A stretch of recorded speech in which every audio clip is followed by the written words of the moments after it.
to my channel Microbiology with Huria Khan. So today our lecture topic is epidemiology.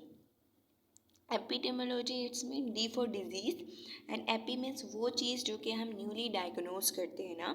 तो ये slides जो prepare slides हैं इसी से मैं आपको पढ़ाऊँगी आज और इसी का ही मतलब समझाते हुए हम आगे अपने लेक्चर को कंटिन्यू करेंगे।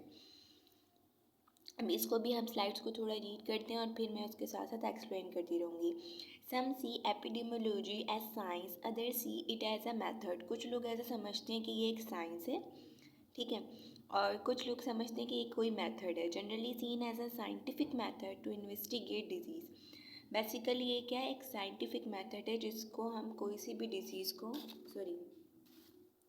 मेजर करने के लिए इसको यूज़ करते हैं, ठीक है। तो ये वो मेथड है।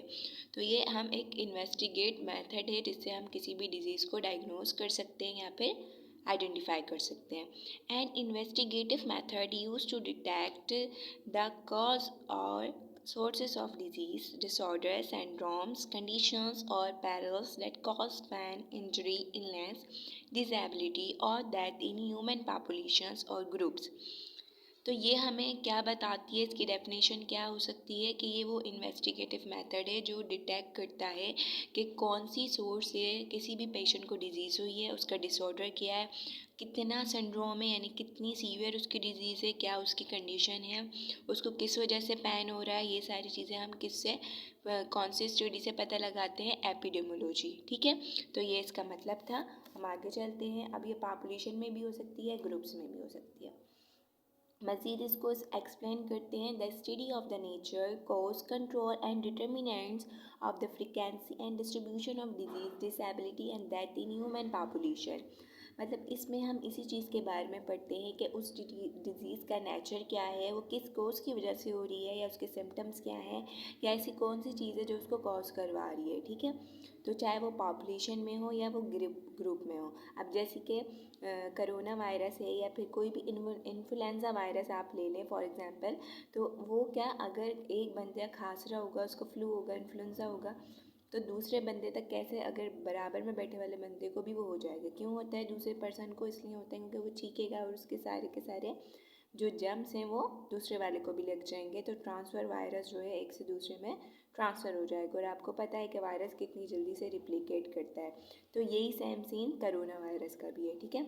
तो अल्लाह ताला हमें उससे हिफाजत में रखें, अपने घरों में रहें, सेफ़ रहें। चलें आगे हम लेक्चर को लेकर जाते हैं।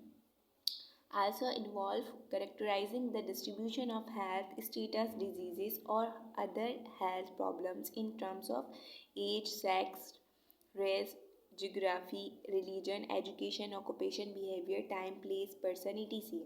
This characterization is done in order to explain the distribution of disease or health related problems in terms of the causal factors. Means इसका मतलब ये है कि हम उसको हर चीज़ की बेस पर उसकी मेजरमेंट करेंगे ना, कि हम देखेंगे कि पेशेंट की एज क्या है, वो मेल है, फीमेल है, बच्चा है, बड़ा है, क्या है, यंग है, ठीक है, या फिर उसका हम ज्योग्राफी पूरी रिपोर्ट पिछले तक की चेक करेंगे कि उसको पास्ट में कोई इंजरी वगैरह तो नहीं थी, कोई इंसिडेंट तो नहीं हुआ था जिसकी वजह से ये डिजीज़ उसकी सीवियर बनती जा रही है ना। उसका रिलीजन वगैरह से भी, एजुकेशन, हर चीज़ को हम देखते हुए उसकी फाइनलाइज करेंगे, उसकी जो भी डिजीज़ होगी, ठीक है, जो कोई भी बीमारी को कॉज करवा रही होगी। तो अब हम नेक्स्ट स्लाइड की तरफ बढ़ते हैं। Purpose of epidemiology. अब क्या पर्पस है एपिडेमियोलॉजी का, क्यों हम इसको पढ़ते हैं, इसका मकसद क्या है। To explain the aetiology means causes, ये डिज़ीज़ की कॉज बताती है, ठीक है। ये इसका मकसद है कि डिज़ीज़ किस वजह से हो रही है, उसका कॉज बताना। सिंगल डिजीज़ और group of disease using information management to determine if data are consistent with proposed hypotheses to provide a basis for developing control measures and prevention procedure for groups and at risk population. Means कि हमें ये total result बताती है कि भाई किसी भी population में या ग्रुप में कोई सी भी डिज़ीज़ ट्रांसफ़र हो रही है तो उसका मेन वजह क्या है, किस वजह से वो डिज़ीज़ हो रही है और वो एक से दूसरे में ट्रांसफ़र हो रही है, या फिर उसका प्रोसीजर क्या है। तो ये इसका पर्पस हो गया, ठीक है। आगे चलते हैं हम। अब कौन कौन सी टर्म्स है जो हमें पता होने चाहिए एपिडेमियोलॉजी पढ़ते हुए। तो इसमें सबसे पहली आ जाती है डिजीज़। अब हम ये तो कह रहे हैं कि डिजीज़ किस वजह से हो रही है, अब डिजीज़ खुद है क्या। तो a pattern of response by a living organism to some form of invasion by a foreign substance or injury, which causes an alteration of the organism normal functioning. Also, an abnormal state in which the body is not capable of responding to or carrying on its normally required functions. It's mean disease क्या होती है, वो pattern होता है, वो response होता है जब हमारी बॉडी किस वजह से देती है, कोई भी फॉरेन पार्टिकल हमारी बॉडी में एंटर हो जाता है या कोई वायरस रह जाता है, ठीक है। फॉरेन पार्टिकल मीन्स वायरस भी हो सकता है, बैक्टीरिया भी हो सकता है। तो वो अंदर चले गया तो उसकी कोज में हमें कोई ना कोई बीमारी हो रही है, ठीक है। तो वो बीमारी क्या डिजीज़ कहलाती है। मतलब कोई भी अगर फॉरेन पार्टिकल हमारे बॉडी के अंदर चले जाता है, उसकी कोज में क्या होता है, वो ऑर्गेनिज़म या इंसान या जानवर वो एबनॉर्मल सा बिहेव करे और उसको अच्छा फील ना हो, ठीक है। तो वो रिस्पॉन्स अच्छा ना करे, एबनॉर्मल स्टेट हो जाए, तो दैट इज़ कॉल्ड डिजीज़, वो डिजीज़ कहलाएगी। अब पैथोजेंस उसमें कौन कौन से अगर पैथोजेंस होते क्या हैं तो वो भी देख लेते हैं। ऑर्गेनिज्म और substances such as bacteria, viruses, parasite that are capable of producing disease. Pathogens वो होते हैं जो किसी भी डिजीज़ को प्रोड्यूस करवाते हैं, दैट इज़ कॉल्ड पैथोजेंस, ठीक है। तो उनको हम क्या कहेंगे, पैथोजेंस कहेंगे। उसमें वायरसेस भी हो सकते हैं, पैरासाइट भी हो सकते हैं और बैक्टीरिया भी हो सकते हैं। अब पैथोजेनेसिस क्या होता है। पैथोजेनेसिस वो प्रोसेस होता है, मतलब कि द डेवलपमेंट, प्रोडक्शन और प्रोसेस ऑफ जनरेटिंग डिजीज़। जो डिजीज़ आपकी बॉडी में कोई फॉरेन पार्टिकल आपकी बॉडी के अंदर गया, ठीक है, और उसने आपकी इम्यून सिस्टम ने जैसी कोई भी फॉरेन पार्टिकल जाता है सबसे पहले आपका इम्यून सिस्टम एक्टिव होता है, ठीक है। उसने रिस्पॉन्स किया और रिस्पॉन्स में आपको कोई ना कोई डिजीज़ हो सकती है, ठीक है। तो वो क्या कहलाएगी, उस पैथोजिन की पैथोजेनेसिस कहलाएगी कि वो वहाँ पर डेवलप हो चुका है। अब पैथोजेनिक क्या होता है, मीन्स डिजीज़ कॉजिंग और प्रोड्यूसिंग। पैथोजेनिक हम कहते हैं ना यार ये पैथोजेनिक ऑर्गेनिज्म है, ये पैथोजेनिक बैक्टीरिया है। अब जैसे कि फॉर एग्जांपल कुछ बैक्टीरिया पैथोजेनिक होते हैं, कुछ नॉन पैथोजेनिक होते हैं। अगर हम स्टेफ में देखें, स्टेफाइलो ऑरियस जो है वो क्या है, वो पैथोजेनिक है, लेकिन स्टेफाइलो एल्बस जो है वो नॉन पैथोजेनिक है। तो ये पैथोजेनिक मतलब कि वो ऑर्गेनिज्म जो कि कोई ना कोई डिजीज़ कॉज करवाते हैं या फिर आपको नुकसान दे देते हैं, दैट इज कॉल्ड पैथोजेनिक।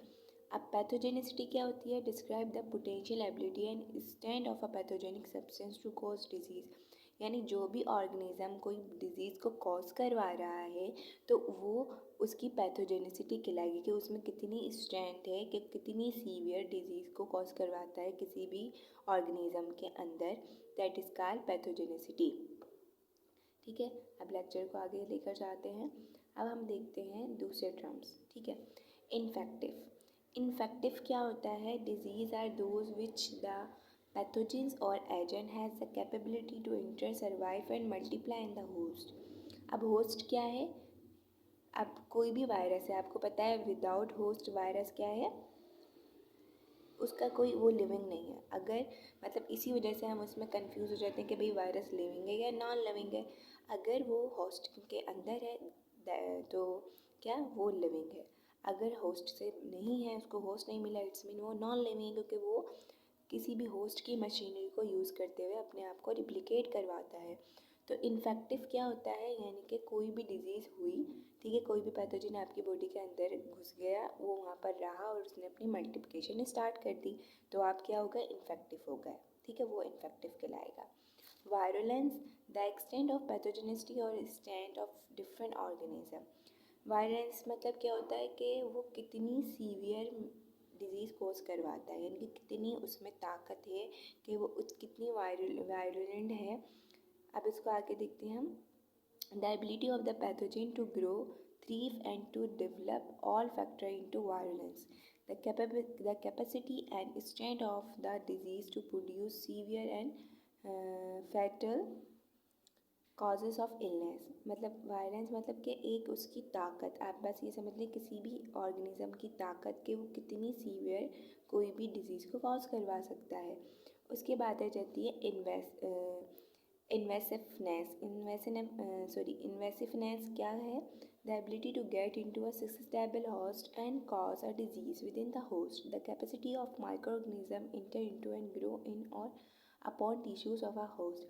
उसकी वो ताकत कि वो कितनी एबिलिटी के साथ किसी भी ऑर्गेनिज्म में जाके एंटर हो और अपनी ग्रोथ को स्टार्ट कर दिया, टिश्यू में किस तरह से वो एंटर हो रहा है, ठीक है। तो वो ऑर्गेनिज्म की क्या कहलाएगी, इन्वेसिवनेस, ठीक है। अब आगे चलते हैं, कुछ और टर्म्स को देख लेते हैं।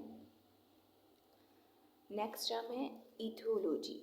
इथियोलॉजी क्या होती है, the factor contributing to the source of or causation of a disease, means कि कोई भी ऐसा फैक्टर जो कि उस डिज़ीज़ को कॉज करवा रही है, यानी कि कॉजिटिव एजेंट, ठीक है, उसके बारे में जानने को हम इथियोलॉजी कहते हैं, ठीक है, इथियोलॉजी। उसके बाद टॉक्सिन्स क्या होते हैं, a poisonous substance that is a specific product of the metabolic activities of a living organism and usually very unstable notable toxin when introduced into the tissues and typically capable of inducing antibody formation। इसका मतलब क्या होता है, toxins वो poisonous substances होती हैं जो आपकी बॉडी के अंदर जाके टॉक्सिसिटी फैला देती हैं, यानी कि जहर फैला देती हैं, ठीक है। वो टॉक्सिन्स होते हैं जो कि पॉइजनस सब्सटेंस होती हैं, जहरीली, ठीक है। वो उस लिविंग ऑर्गेनिज्म की एक्टिविटी को स्लो डाउन कर देंगी और वो टॉक्सिन आहिस्ता आहिस्ता फैलता रहेगा, ठीक है। अब जैसे कि अगर कोई भी बंदा पॉइजन खाता है तो पहले बॉडी के एक हिस्से में होता है, और अगर फ़ौरन से उसका ट्रीटमेंट ना हो तो वो हल्के हल्के हल्के हल्के हल्के पूरी बॉडी में फैलता चला जाता है, तो वो भी एक तरह का टॉक्सिन्स हो गया, ठीक है। तो टॉक्सिन्स क्या होती हैं, पॉइजनस सब्सटेंसेस होती हैं जो आपकी बॉडी के लिए हार्मफुल होती हैं, ठीक है। एंटीबायोटिक्स, अब एंटीबायोटिक्स क्या हैं, वो उनके इलाज के लिए एंटीबायोटिक्स यूज़ होती हैं, मीन्स वो सब्सटेंसेस जो प्रोड्यूस होती हैं या ड्राइव होती हैं ऑर्गेनिज्म से ही, और फिर ऑर्गेनिज्म की ही वो क्या कर रही होती हैं, किल कर रही होती हैं, उन्हीं की ग्रोथ को रोक रही होती हैं, ठीक है। जैसे कि अब एंटीबायोटिक्स, पहली कौन सी एंटीबायोटिक थी, पहली एंटीबायोटिक जो एक्सेलेंडर फ्लेमिंग ने बनाई थी, कौन सी थी, पेनिसिलिन थी, उसी से ड्राइव होकर सारी एंटीबायोटिक्स बनती हैं। तो एंटीबायोटिक्स में जो बैक्टीरिया को किल करवा रही है ना, यानी कि एक ऑर्गेनिज्म मतलब फंजाई से बन रही हैं और दूसरे ऑर्गेनिज्म को, बैक्टीरिया को किल कर रही हैं, तो इस तरह से वो ड्यूल जो है उनका काम हो गया कि एक चीज़ ऑर्गेनिज्म से ही बन के और ऑर्गेनिज्म को ही ट्रीटमेंट के लिए यूज़ हो रही हैं, ठीक है। अब कुछ और यहाँ पर टर्म है वो भी देख लेते हैं। एंडेमिक, एंडेमिक क्या होती है, the ongoing usual level of or constant presence of a disease in a given population. Endemic क्या होता है कि एक वो नई चीज़ जो तेज़ी के साथ फैल रही हो, ठीक है।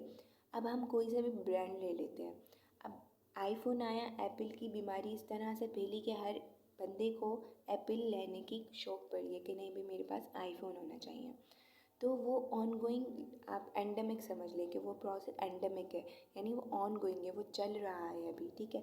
तो इसी तरह डिजीज़ होती हैं, यानी एक ऐसी डिज़ीज़ जो अभी चल रही हो, ठीक है, जो चल रही हो, जैसे कोरोना वायरस, अब तो वो पेंडेमिक हो गया, लेकिन फर्स्ट जब वो उसका स्टार्ट हुआ था वुहान से, जब वो स्टार्ट हुआ था वुहान सिटी से, जो चाइना का सिटी है, तो वहीं से ही कोरोना वायरस आया है, तो वो स्टार्ट था, यानी ऑन गोइंग डिजीज़ थी। उसके बाद हाइपर एंडेमिक हो जाती है वो, यानी कि वो अपनी सीवियर इख्तियार कर ली थी, वो इस तरह से तेज़ी से फैलना शुरू हो जाती है कि वो हाइपर एंडेमिक हो जाती है।